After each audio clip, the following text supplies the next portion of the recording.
The moment every species witnessed why Deathworlders reign as ultimate warriors. Shadows over Station 7. Aboard Station 7, Professor Nexus, a silver-feathered tall historian, clicked his beak with excitement, a rare show of enthusiasm in the cold halls of the academic forum. Today, he would recount a tale so infamous it had spread through nearly every Alliance species, woven into warnings and whispered lessons about why humanity, a Deathworlder race, was not to be underestimated. The audience waited with a mix of apprehension and intrigue as he took his place in front of the interstellar assembly. Nexus's gaze swept across the assembled diplomats, generals, and historians from nearly a dozen species, each representing systems scattered across the Milky Way. His eyes gleamed with a strange reverence. "Today, I recount the battle that transpired aboard Station 7, he began, his voice carrying an almost ominous tone. The moment 8 human diplomats faced one of the galaxy's most ruthless warbands, the Crimson Claws, led by the infamous Commander Xylar. Some of you may know this as the battle that defined why humans are the ultimate Deathworlders. A few diplomats shifted uncomfortably, recognizing the name of Xylar, a predator from the bloodthirsty Xylari species, known for their cruelty in combat. The Crimson Claws were not a force to be trifled with. 3 days before the attack, Station 7, a neutral diplomatic station orbiting the dead planet Orlax V, was designed as a sanctuary for peacekeeping delegates. 8 human diplomats, led by Captain Maya Rodriguez, had arrived to finalize the details of a peace treaty between 2 warring factions. But their diplomatic discussions were disrupted by warnings of an incoming pirate vessel.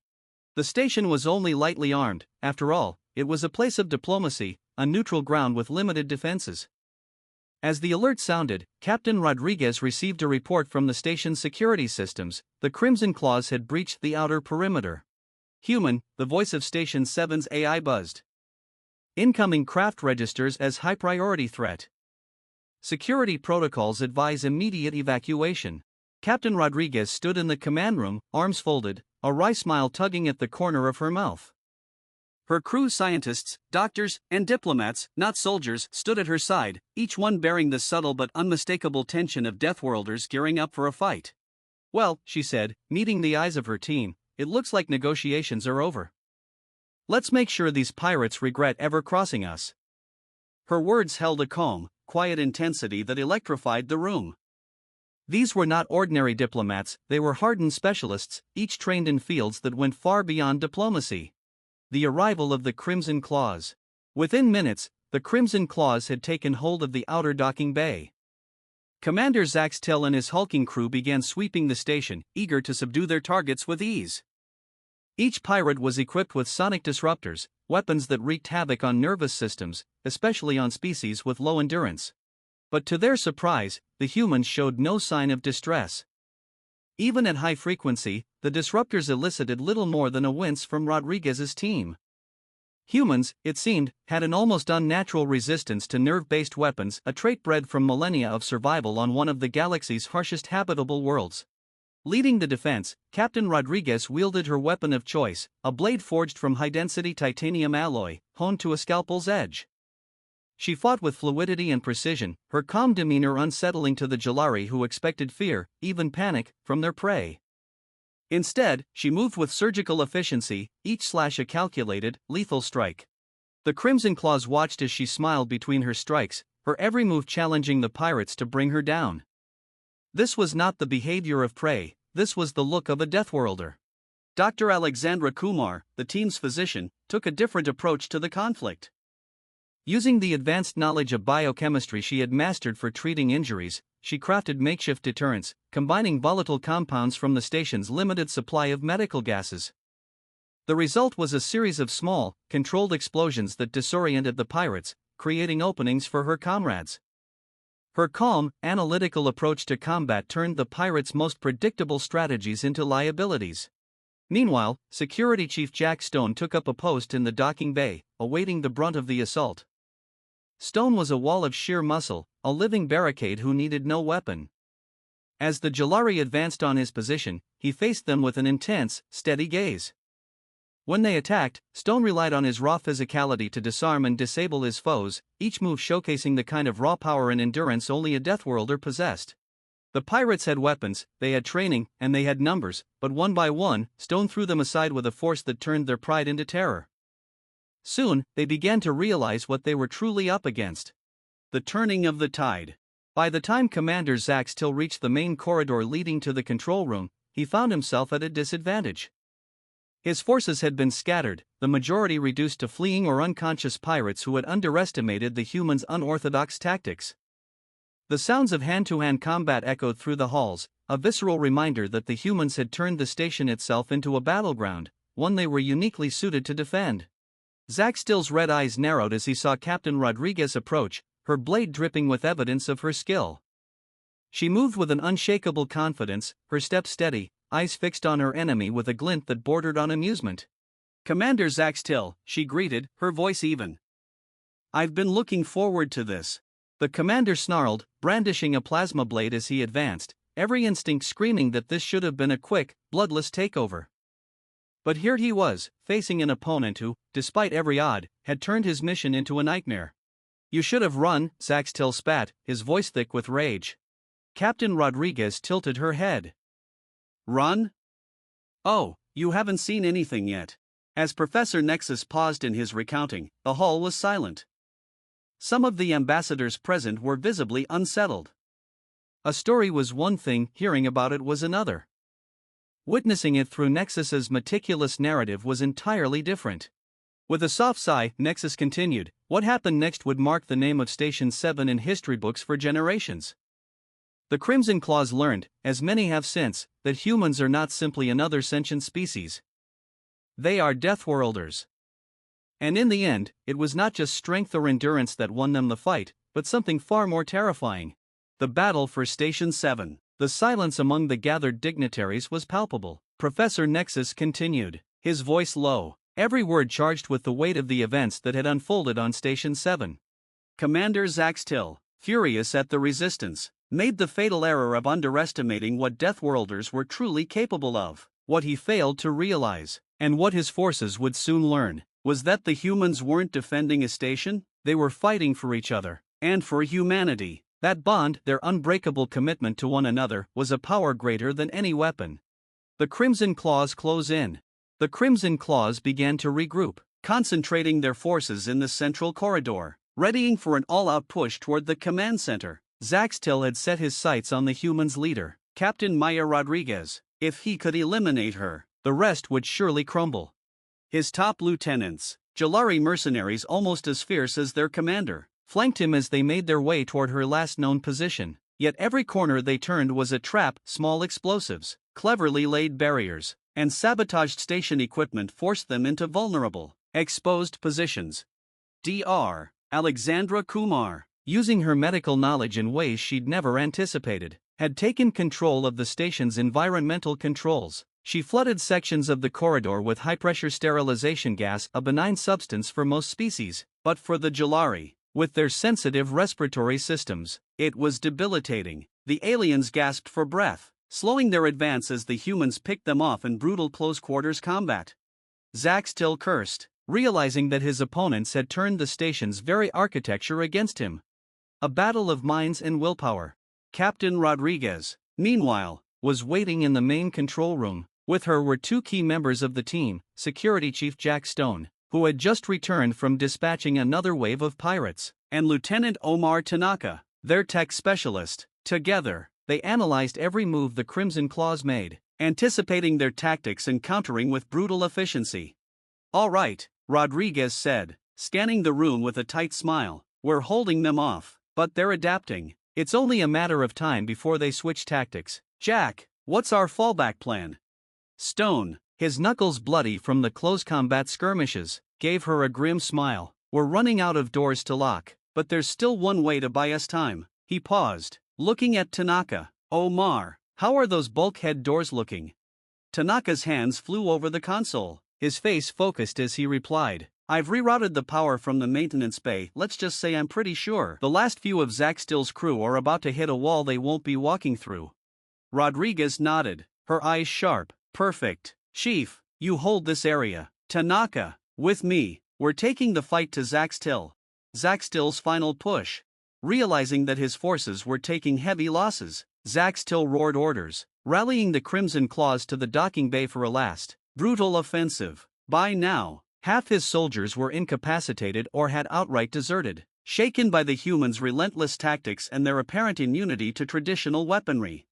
Zaxtil himself was furious. His plasma blade hummed in his grip as he prepared to charge the command center, flanked by his most loyal lieutenants. The Xylari were warriors. He would not allow fear to get the best of him. But Captain Rodriguez was ready.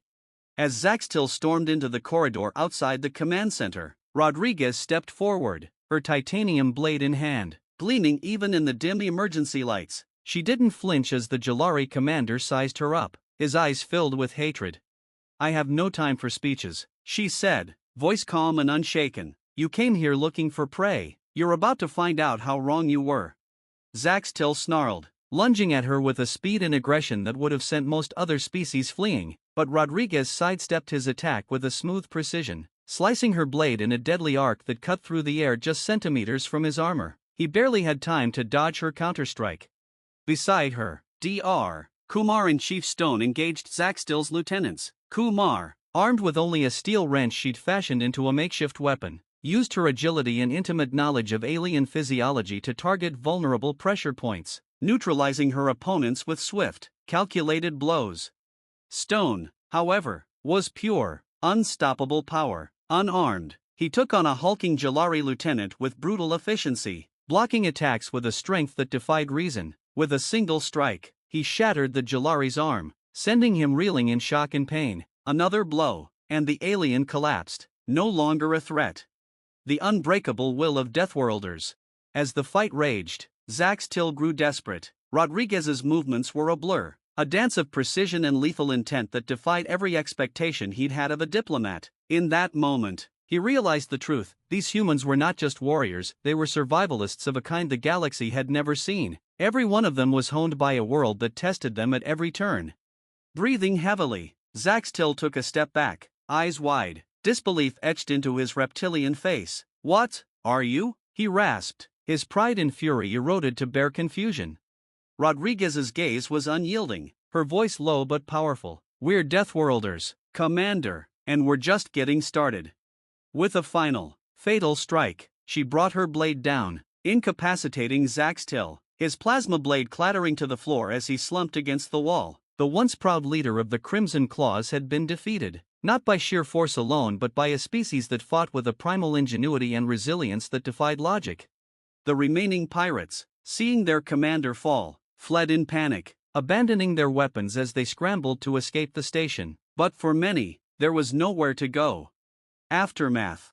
Hours later, as the humans regrouped, patching up injuries and checking for lingering threats, Captain Rodriguez took a breath, observing the stillness around her. The battle was over, and Station 7 had been saved. The humans, weary yet unbroken, had proven a truth that the galaxy would not soon forget. Back at the assembly, Professor Nexus closed his talons, his words reverberating through the chamber.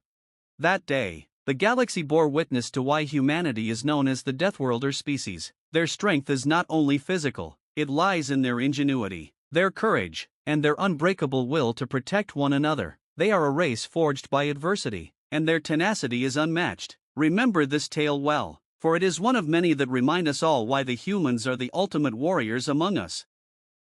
The ripples of fear and respect. The hall remained silent as Professor Nexus concluded his account, the impact of his words settling into the minds of his audience like gravity pressing down on an exposed world. Leaders from across the galaxy sat in a stunned silence, each one vividly imagining the battle that had taken place on Station 7.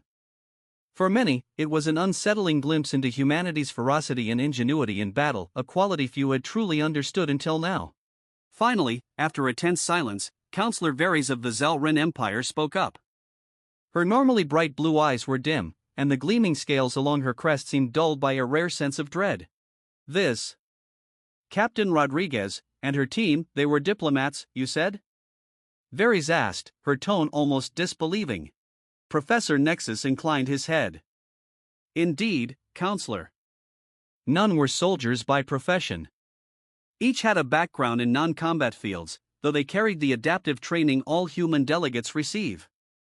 It was this adaptability, this willingness to engage as survivalists, that turned the tide against the Crimson Claws. The tall professor's answer sent a murmur rippling through the crowd. For many species, it was an uncomfortable thought, diplomats trained to handle combat situations with such lethal efficiency. And this wasn't even humanity's military elite. These were specialists, scientists, doctors, and engineers with only basic combat training, who had still managed to turn one of the most ruthless mercenary groups in the galaxy into little more than a cautionary tale. Ambassador Raktor, a squat, heavily armored Rulak with a fierce reputation, shifted uneasily in his seat. He'd fought countless battles in his lifetime, leading Rulak forces against some of the most hardened enemies known. Yet, hearing of these so-called Deathworlders had shaken even him. And, tell me, Professor Nexus, Raktor rumbled, how did the Crimson Claws react after this defeat? Surely those who survived warned others about what they had faced. The professor's beak clicked softly as he nodded. Yes, Ambassador. Those few who managed to escape spread tales of the humans' prowess, wild rumors of how they fought without fear, shrugging off weapons that would paralyze most species. Stories grew, some true, others exaggerated. But one account remained consistent: humans will fight with everything they have, not only for survival but for each other. That loyalty makes them formidable beyond reason. In the wake of Station 7, the tale spread faster than light itself, crossing star systems, taking root in spaceports and colonies. Every species that encountered humanity afterward did so with a new respect and, in some cases, a fresh fear. Rumors circulated of humanity's ability to endure radiation, survive in low-oxygen environments, and resist toxins that were fatal to other species. The stories became myth-like, each encounter with a human serving to reinforce their status as the galaxy's most unpredictable and adaptable warriors. It wasn't long before these whispers found their way to the Xylar Dominion, a vast and ancient empire known for its pride and ambition. The Dominion's high command had long viewed the newly introduced human race as a minor curiosity at best. But the story of Station 7 altered their perspective. Empress Nixa, the matriarch of the Xylar Dominion and a ruthless strategist, called a council with her closest advisors to discuss the growing tales of the humans' prowess. Humans, Nixa hissed, her long, forked tongue flicking out in contemplation. Her eyes, sharp and calculating, scanned the council chamber as she addressed her advisors. They appear to be more than we anticipated. This so-called Deathworlder phenomenon, are they truly as dangerous as these stories suggest? Her war strategist, General Colleran, a battle-scarred Xylar with the steely gaze of one who had survived hundreds of campaigns, answered her, though his voice held a reluctant respect. My Empress, he began, choosing his words carefully, if even half of these accounts are true, then humans are unlike any species we have yet encountered. Their bodies are resilient, their minds adaptive, and their loyalty to one another seems almost reckless. They do not fight merely to protect themselves but to safeguard each other. They have strength, yes, but it is their resolve that gives them power. Nixa considered this, her gaze growing cold. For centuries, the Xylar Dominion had relied on a tactic of intimidation, dominating lesser species through displays of overwhelming force. They were unused to facing a species that could rival their own in aggression and tenacity. A diplomatic warning. In the weeks that followed, interstellar councils grew cautious. Diplomatic summits saw representatives speak with careful respect in the presence of humanity's ambassadors. Borders once left unguarded were fortified, and intelligence agencies scrambled to understand the psychology and capabilities of Deathworlders. Humanity, for its part, largely ignored the rumors. Their representatives attended councils, shared scientific advancements, and engaged in trade negotiations, seemingly oblivious to the hushed discussions and wary glances of their alien peers. But Earth's diplomatic corps knew. Station 7 had sent ripples through the galaxy, marking humans as more than allies. They were a species worthy of caution and deep respect. Humanity understood the power of reputation, and they allowed the stories to live on, carrying the lessons of Station 7 to every star system that would listen. 2 years later, a test of humanity's resolve. 2 years after Station 7, the Xylar Dominion, growing bold and curious, launched an incursion into human territory on the edges of the Tenebrous Nebula. They targeted a remote human colony, New Horizon, hoping to test humanity's response. The Xylar forces, equipped with advanced shielding and weaponry, expected minimal resistance. The colony's security forces were vastly outnumbered, and the Xylar fleet held a decisive technological advantage. However, they encountered something they had not anticipated. When the Xylar forces landed on New Horizon, they met not only trained soldiers but civilians who fought with the same tenacity and ingenuity that had defined Station 7. Farmers turned their land equipment into weapons. Engineers used the colony's infrastructure to create traps, bottlenecking the Xylar at every turn. Medics and doctors organized tactical field clinics, treating the injured as fast as they fell and sending them back into the fray. The Xylar quickly realized they were not facing warriors alone. They were facing a united front, a colony that fought as one, defending their homes with the kind of raw fury that comes from protecting something precious. The Dominion lost 3 ships and nearly half their ground forces before they retreated, battered and humbled. They had learned firsthand what the galaxy had been whispering for years: Deathworlders did not simply defend their territory. They defended each other, and they did so with a strength that went far beyond weapons. Back in the Galactic Council, the galaxy watched as news of New Horizons' defense spread, confirming every tale and every rumor. Humanity's strength was not confined to a single battle or a single station. It was woven into their nature. A Deathworlder would fight, adopt, and endure, but above all, they would protect their own. Professor Nexus, seated once more before the assembly, concluded his final account with a measured voice. Perhaps it is not merely their physical resilience that defines humanity. Perhaps it is their courage to stand together, to protect one another against any foe. That, I believe, is why humanity reigns as the ultimate warriors among us. To them, survival is not an individual effort, it is a collective one. In the silence that followed, a sense of reverence filled the room. Across species and factions, the assembled leaders nodded, recognizing a truth that had been proven time and again. In the universe of conquerors and conquereds, of predators and prey, Deathworlders were something else entirely. They were protectors, warriors, and survivors, and in their unity, they had shown the galaxy why they would never be defeated. Shadows of the Dominion. Professor Nexus had scarcely finished his lecture when an urgent message arrived for the Galactic Council. The Xylar Dominion had mobilized its fleets toward the borders of human space. This was no small matter. The Dominion, embarrassed by its defeat at New Horizon, was a powerful empire with a history of conquest, and they were not known for letting perceived slights go unanswered. This escalation had the council buzzing with concern. Alien dignitaries murmured among themselves, and even the more seasoned generals shifted uncomfortably. If the Dominion truly intended to confront humanity, they might soon witness a war the likes of which the galaxy had not seen in centuries. In the heart of the Xylar Dominion, High Empress Nixa watched the council's reaction from the confines of her throne room. Her palace, draped in shadows and gleaming with dark, crystalline architecture, was a symbol of Xylar pride and power. The story of Station 7 had circulated among her court, and while many had been unsettled, Nixa saw it as an opportunity, a challenge that could enhance her legacy if she succeeded in subduing the Deathworlders. She called upon her finest strategist, General Xylar, who had seen the aftermath of New Horizon and had been humbled by humanity's resilience. Xylar entered the throne room, his armored tail clinking softly against the stone floor. "My Empress," he said, bowing low, "you have summoned me." Nix's eyes gleamed with cold intelligence. "Xylar, you will lead our fleet to the human frontier. I want these Deathworlders studied, tested. If they are truly as formidable as they say, then we will either conquer them or learn to match their resilience."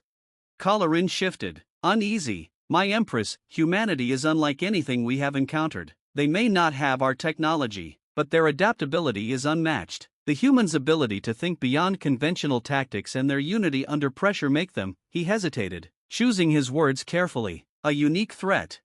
Nix's gaze hardened. "You are my finest general. I do not expect hesitation." Her voice dropped, cold and calculating. "Go, and do not return until you have shown the galaxy that the Dominion can master even Deathworlders." At the edge of human space, on the human colony of Ardent Hope, a frontier outpost and research station, life was simple but difficult. Settlers and scientists worked side by side to carve out a new existence in the depths of space. News of the Xylar Dominion's mobilization reached them through covert channels, but this time, Earth had anticipated a response from the Dominion. They had prepared. Aboard the colony, Captain Maya Rodriguez had arrived with her elite team. She had fought at Station 7 and had become something of a legend among human colonies, a quiet force whose strategic mind had saved countless lives. Alongside her was Dr. Alexandra Kumar, the ingenious medic whose battlefield improvisations had turned simple tools into lethal defenses. Security Chief Jack Stone had also returned, his towering figure and raw strength a comforting sight for the colonists. The colony's small command center buzzed with activity as Captain Rodriguez stood over the central holodisplay. It showed the approaching Xylar fleet, several sleek, heavily armed ships moving in formation. "Captain, Dr. Kumar said, her voice calm but tense, if they decide to attack, we won't last long without reinforcements." Rodriguez's gaze remained steady on the holodisplay. "We don't need to last long," she replied. "We just need to make them question if it's worth the fight." Stone grunted in agreement. "Just like Station 7, they came expecting an easy victory. Let's show them the cost of underestimating us." Rodriguez nodded, her mind already calculating the defense. "The Xylar rely on intimidation and quick, brutal strikes. They'll assume we're weaker because we're fewer." Her gaze sharpened. "Let's make them regret that assumption." The Xylar arrival. When the Xylar fleet arrived, their ships arranged themselves in an imposing, layered formation just beyond the colony's sensor range. General Colleran stood at the bridge of his command ship, eyeing the human colony on his viewscreen. It was a small settlement, unimpressive by Dominion standards, but he knew better than to let his guard down. This time, he had brought his finest soldiers, trained and prepared with one objective: to break the Deathworlders' spirit. "Begin the assault," he ordered, his voice a low, commanding rumble. Within moments, plasma cannons fired, illuminating the void with green bursts of energy as they tore through the colony's outer defenses. But to Colleran's surprise, the humans responded with precise, calculated resistance. Their defenses were limited, yes, but every blast they fired struck true, their tactics forcing the Xylar fleet to readjust constantly. It was as if the humans had anticipated every move. The humans' unconventional warfare.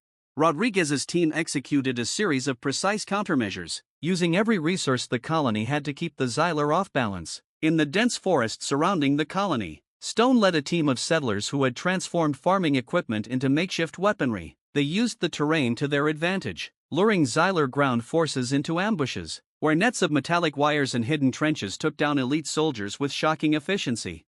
Meanwhile, Dr. Kumar had converted the medical bay into a triage center and supply depot for makeshift explosives and traps. Using a cocktail of anesthetics and compounds from the colony's limited resources, she created vaporized gas traps that disoriented Xylar troops, leaving them vulnerable to counterattacks. The Xylar hadn't anticipated such cunning. These were supposed to be untrained civilians.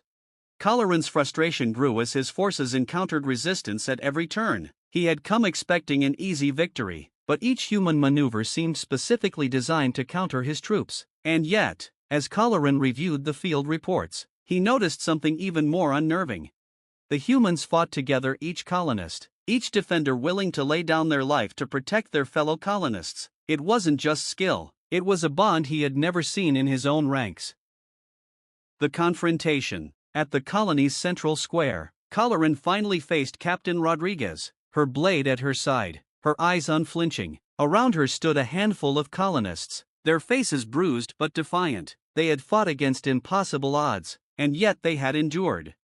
Colleran stepped forward, his gaze hardening as he regarded the human captain with both respect and resentment. "I underestimated your kind once," he growled. "That will not happen again." Rodriguez gave him a faint, defiant smile. "Good, then you won't be surprised by this." As she spoke, a final trap activated, a fusion reactor overload, set on a timed release, which would force the Xylar to evacuate or risk annihilation. Colleran's eyes widened as he realized the humans had been one step ahead the entire time. Rodriguez wasn't just buying time, she was forcing him to retreat. He clenched his fists, staring at her with a fury he could barely contain. "You may have won this battle, human," he spat, "but the Dominion does not forget." Rodriguez shrugged. "Neither do we. Now, leave." With a final snarl, Colleran signaled the retreat. His forces pulled back, and as his ship broke orbit, he watched the small colony below, rage and something almost like admiration burning within him. This was no simple opponent. Humanity had earned his respect, but also his enmity. The galaxy's reaction. When news of the skirmish reached the wider galaxy, it ignited a firestorm of discussion. Many alien species, once wary of humanity, now began to view them as potential allies. Humanity's reputation had shifted once again, from myth to legend. In the council chamber, Professor Nexus recounted the battle to a packed assembly, his words carrying a warning as much as they did a story. "Let this be a lesson," he said. "Humanity is not a species of warriors alone. They are protectors, fighters, and survivors bound together by something no weapon can destroy." In the back of the chamber, a Xylar diplomat watched with a dark gaze. The Dominion had been humiliated twice now, and their pride would not allow it to stand. Whispers of vengeance stirred among them, a storm building silently. But humanity remained vigilant, knowing the challenges ahead would be greater than any they had faced before.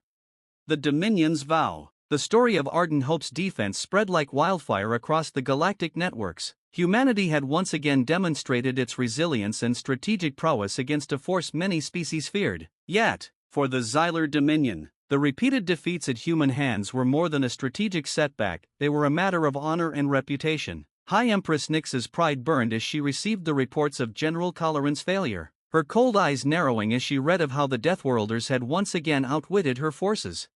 The Empress summoned her war council. This time, there would be no hesitation, no assumption of weakness. Humanity would be made an example of, not just to crush their spirit but to ensure that every species understood that defying the Dominion would mean utter annihilation.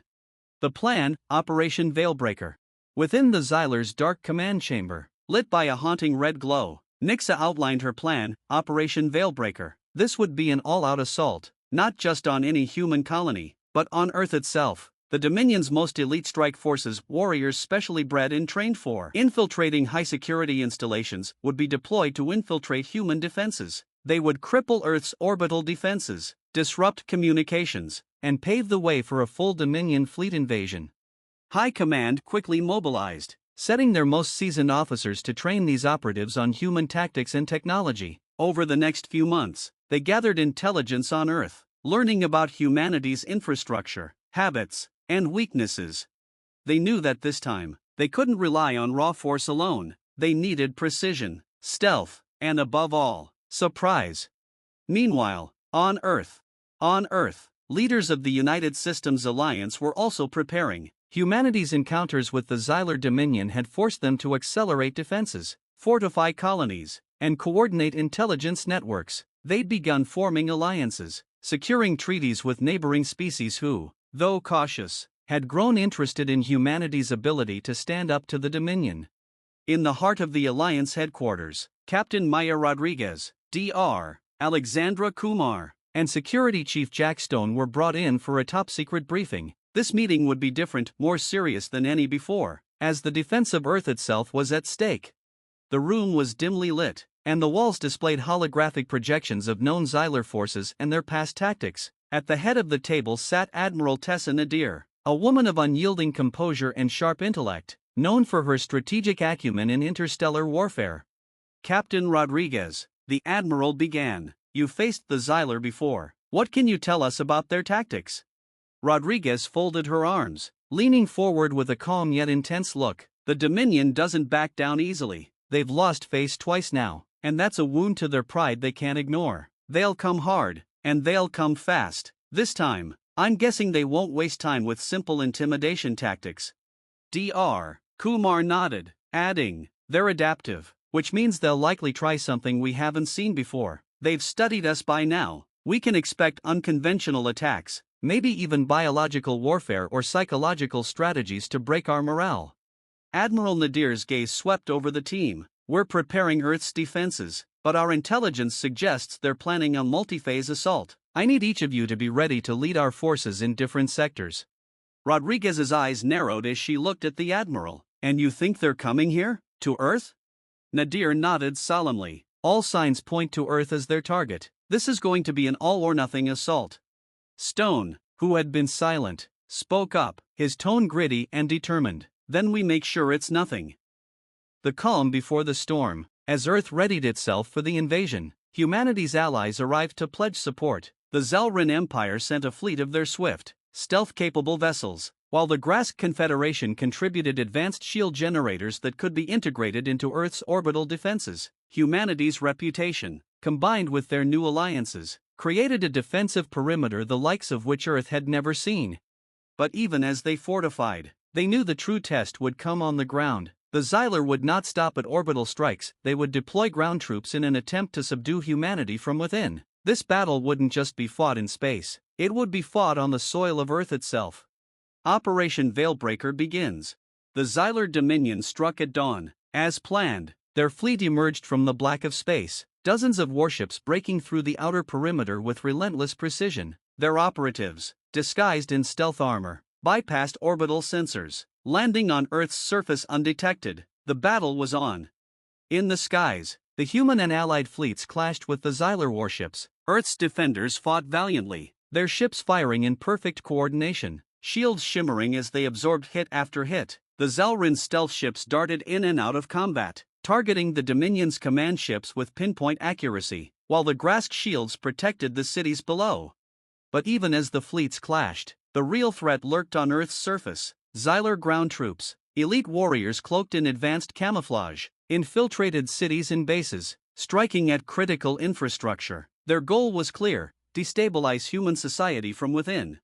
Captain Rodriguez, coordinating defense in New York City, directed both military personnel and civilians into strategic positions, setting up choke points and ambushes in familiar urban terrain. Street by street, they engaged the Xylar, using Earth's dense architecture to outmaneuver their attackers.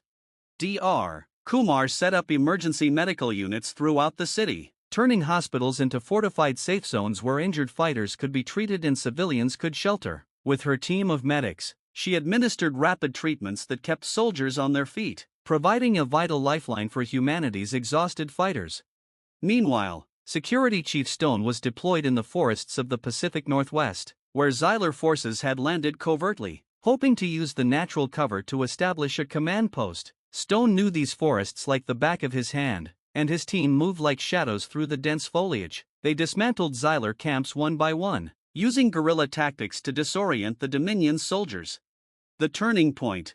As the battle raged on Earth and in the skies above, humanity's forces began to gain the upper hand. Their knowledge of the terrain, combined with the brutal efficiency of their ambushes and counterattacks, turned the Xylar's precision strike into a bloody stalemate. The humans fought with a ferocity that seemed endless, their determination unwavering even in the face of overwhelming odds.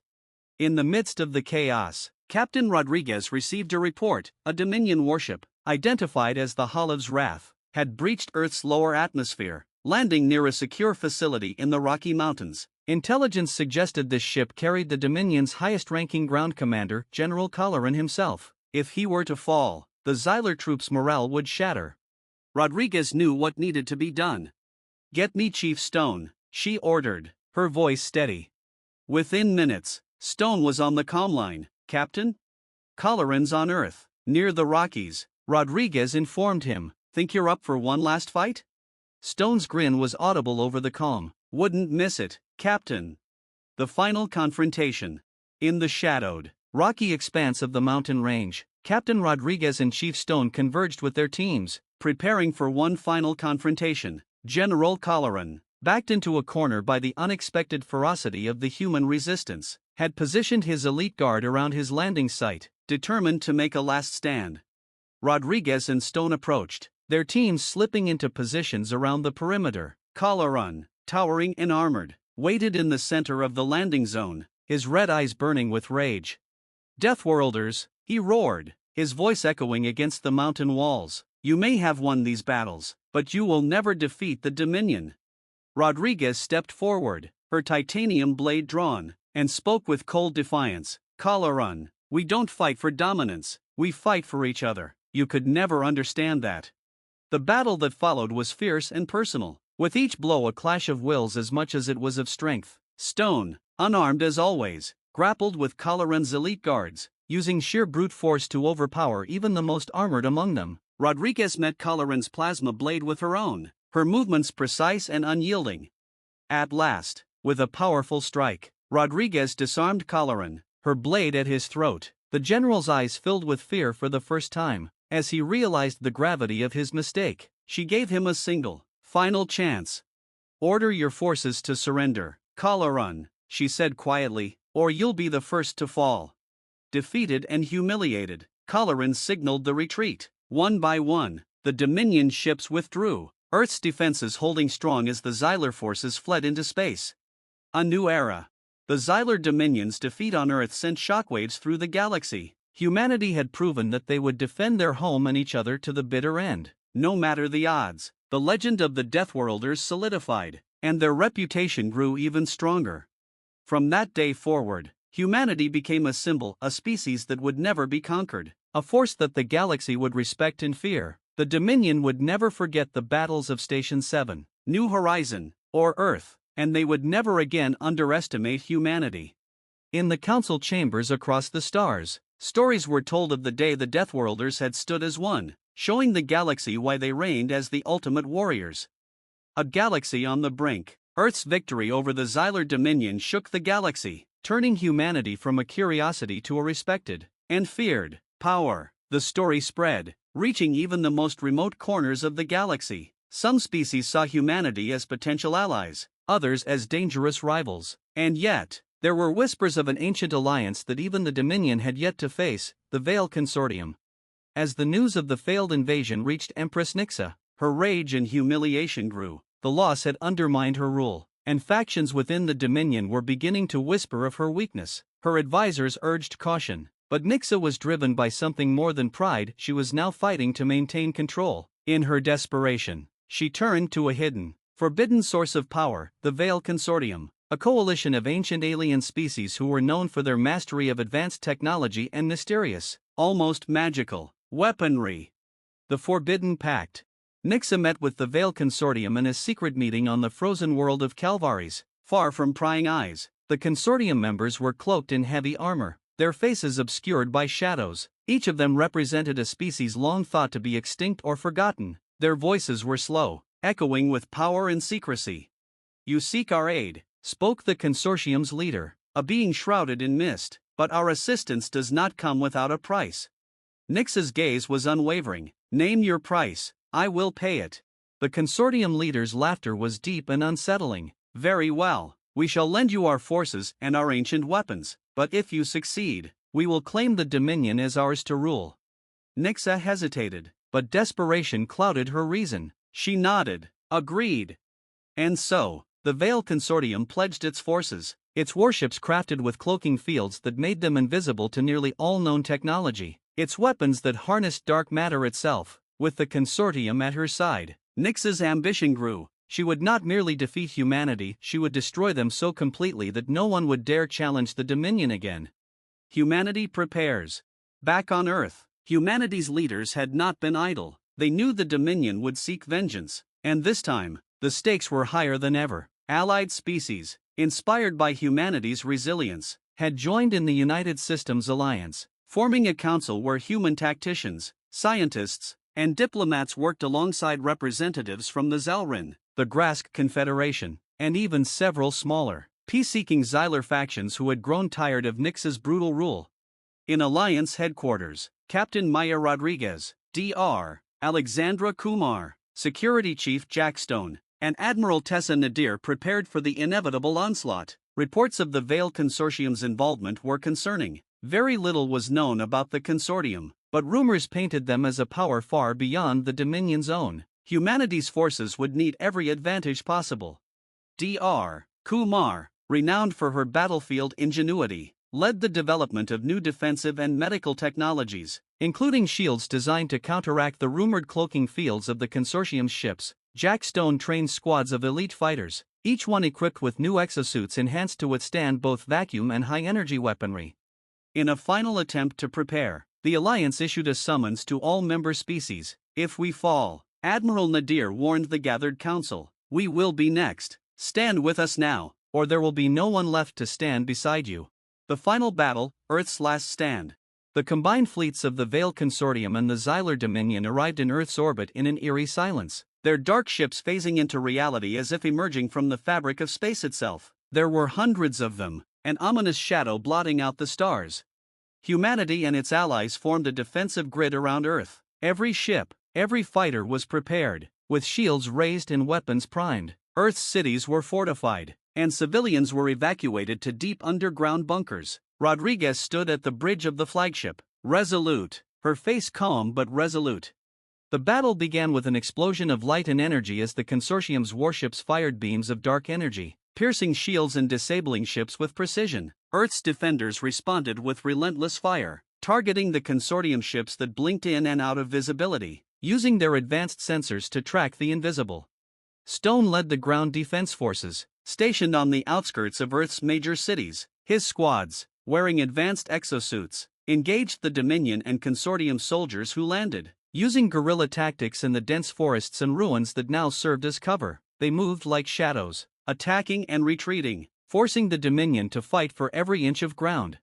Meanwhile, Dr. Kumar directed the medics in the field, their mobile clinics set up close to the front lines. Her team worked tirelessly, patching up fighters and sending them back into battle, even as energy blasts shook the earth around them. Each injured soldier who rose to fight again was a testament to humanity's unyielding spirit.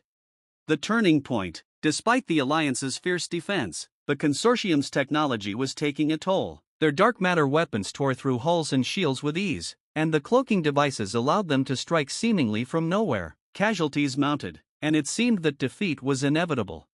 In a desperate gamble, Admiral Nadir ordered a daring counterattack. A small fleet, led by Rodriguez, would breach the Dominion's flagship, where Empress Nixat and the Veil Consortium leaders were directing the assault. As Rodriguez and her team infiltrated the flagship, they encountered strange defenses, traps that seemed to bend space itself, hallways that shifted like a maze. But they pressed on, using every ounce of their skill and courage. Dr. Kumar had prepared them with emergency kits, modified to treat the strange, unknown injuries caused by the Consortium's dark technology. At last, Rodriguez and her team reached the command bridge, where Nixat and the Consortium leader awaited. The room was dark, lit only by the eerie glow of the stars beyond the massive windows. Nixa sneered as she saw the humans enter. "Fools," she hissed, "you have come to your own end." Rodriguez stepped forward, unyielding. "We came to end yours." In a final, fierce battle, Rodriguez's team clashed with the Dominion's elite guards and the Veil Consortium's warriors. Each human fought with the strength and desperation of a species fighting for survival, their every move a testament to their resilience. Stone wrestled with a Consortium warrior twice his size, his raw strength overpowering the creature despite its advanced armor. Dr. Kumar used a modified medical device to disable the cloaking field around the Consortium leader, allowing Rodriguez to deliver a final, precise strike. At last, only Nixa remained. With a final, desperate scream, she lunged at Rodriguez, but the human captain sidestepped, sending Nixa sprawling to the floor. The Empress lay there, defeated, as Rodriguez looked down at her. "Your reign is over," she said, her voice steady. Nixa's eyes blazed with hatred. "Deathworlder scum, you'll never stop us all." Rodriguez's gaze hardened. "Then we'll keep fighting." With that, she turned, leaving Nixa and the burning bridge behind. The aftermath. The destruction of the Dominion's flagship sent shockwaves through the Dominion's ranks. Disoriented and leaderless, the Xylar forces began to retreat. Earth's defenders pressed their advantage, driving back the remaining Consortium ships until, at last, the battle was won. In the days that followed, the galaxy reeled from the news. The Dominion's power was shattered, its empire collapsing into factions. The Veil Consortium, stripped of its secrecy, retreated into the shadows. Its influence diminished, and humanity stood victorious, not only as Deathworlders but as symbols of unity, resilience, and hope. As Professor Nexus told the tale of Earth's last stand to future generations, he ended with the words that had become the galaxy's reminder of humanity's strength. Humanity may be born of a death world, but it is their unity, their loyalty, and their unbreakable spirit that make them the ultimate warriors. And so the legend of the Deathworlders lived on, eternal and unconquered. The end.